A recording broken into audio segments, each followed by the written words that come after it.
Did you know that poker players seek their own level, and sometimes they seek a level that's too high? Players usually get in too big of a hurry. They want to advance too fast. They need to find a level that they can win at and stay there until they're confident that they can win at that level, and then perhaps they can move up. There was an old gambler named Puggy Pearson that illustrated it very well. He called it the pyramid principle. He said the poker players are like a pyramid. He said down at the bottom, he says, is the minnows. He said then you go to the next level up, and then you'll find the fish. And then you'll go to the next level, you'll find the sharks. And then at the top of the pyramid is the killer whales. And you just advance on that pyramid as long as you can still win. And once you find that you start losing, you must drop back down to where you can win. If you're going to be a successful poker player, you have to be able to win. And that's true. And not everybody can be the best in the world. And if you're not the best in the world, your profits are going to depend on the quality of players you're against. So you want to play against a weaker field of opponents. Yes, and nobody knows who the best player in the world is. It may be a player in Saginaw, Michigan, playing in the back of a garage somewhere. You don't know. I get asked that question a lot. Who's the best player in the world? My answer is there is no best player in the world.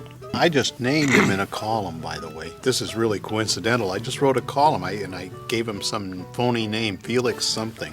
I said he's the best player in the world, but we'd never heard of him because of this and that.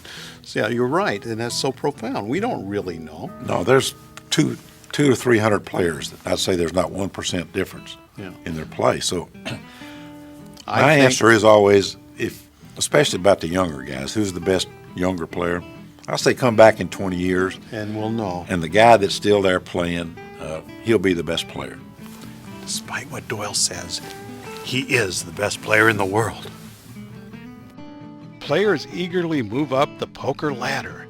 They promote themselves, sometimes too frequently. Poker is a game played for stakes ranging from 25 cents a bet or lower, clear up to games where each bet is $50,000, and rarely even bigger. Maybe you decide to start out in a small, no-limit game with $1 and $2 blinds. More likely, limit poker will be your training ground, maybe a $2, $4 game.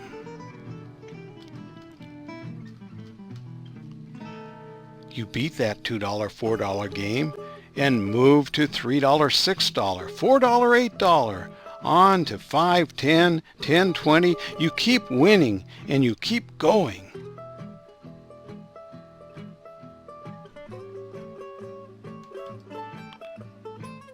$20, $40, $30, $60, $40, $80, $50, $100, $60, $120. And if you can outplay that level or you find yourself on a hot streak, you're likely to keep marching on. 75, 150, 100, 200, 150, 300, 200, 400, 300, 600, 400, 800, 500, 1,000, 1,000, 2,000. And if that goes well, you're ready to jump into the biggest games on earth. What's the problem with this plan? The problem is that somewhere along this path, almost all players, except a handful of most talented or temporarily lucky players, will hit a wall. It's not just that the money you're playing for gets bigger and bigger. Your opponents usually get stronger and stronger. Decisions that were profitable against weaker opponents suddenly make a lot less money or even lose money. The brutal truth is that most players fall into this trap of promoting themselves to levels beyond where they can easily earn money. And we're warning you to avoid that trap. Two other things to consider are that you can spend months or years building a bankroll only to find it squandered in an attempt to play a level or two beyond where you can comfortably win, and that many players find it difficult to move back down again to where the profit lies. They're too proud to demote themselves. Don't let that be you. Don't let your pride separate you from the profit.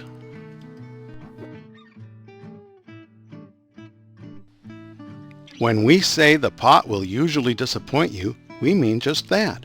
Whether you're holding a pair, suited connectors, or high-ranking cards, the combinations of cards that you're hoping will appear on the flop usually won't. But here's a fairly good flop when you hold. Opponents usually won't hold that pairing queen that scares you so much. Additionally, they fear you may hold a queen yourself, so if they don't have one, they're often tempted to fold.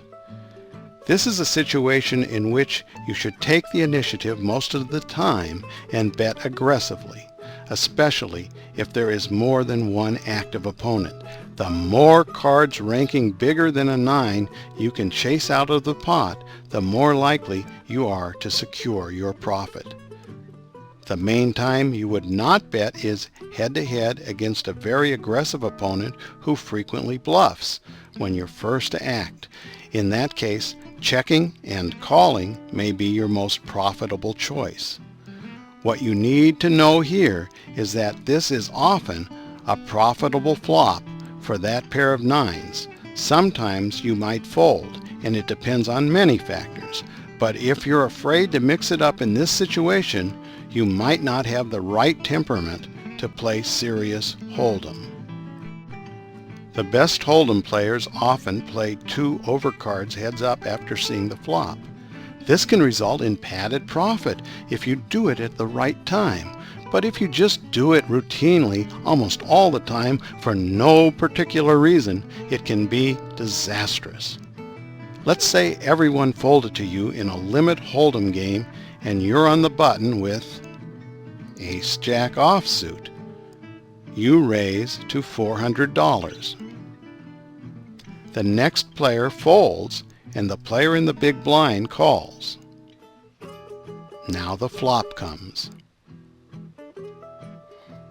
If the big blind bets, and that player has any history of aggression or is deceptive by nature, you simply can't automatically fold. You've got to consider calling with these 2 overcards.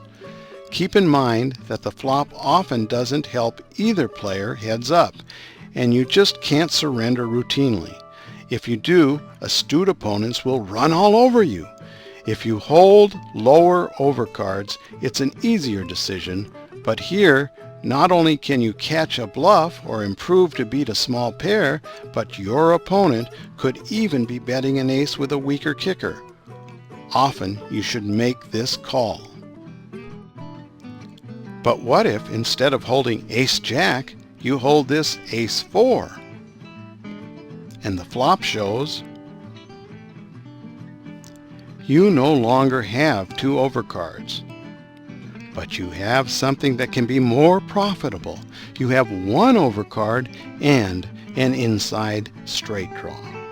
Instead of trying to catch any of 3 remaining aces or 3 remaining jacks on the turn and river, a total of 6 escape cards, you can catch 3 aces or 4 fives, a total of 7 escape cards. The main downside is that if you pair aces, you have a much smaller kicker. But as compensation, if you make the straight, you have a surprise hand and are usually in complete control. Also consider that with this Ace-4, you can pair 4s with a chance of beating a pair of 3s. It's an extra way out. Put it all together, and this hand is even more profitable than 2 overcards, especially for an experienced player. Yet, even some experienced players who eagerly play 2 overcards will overlook this by seeing just 1 overcard, which isn't enough to call a bet, and an inside straight draw, which isn't enough either, and they'll fold incorrectly. Remember, compared to the 2 overcards we saw previously, this hand is usually better.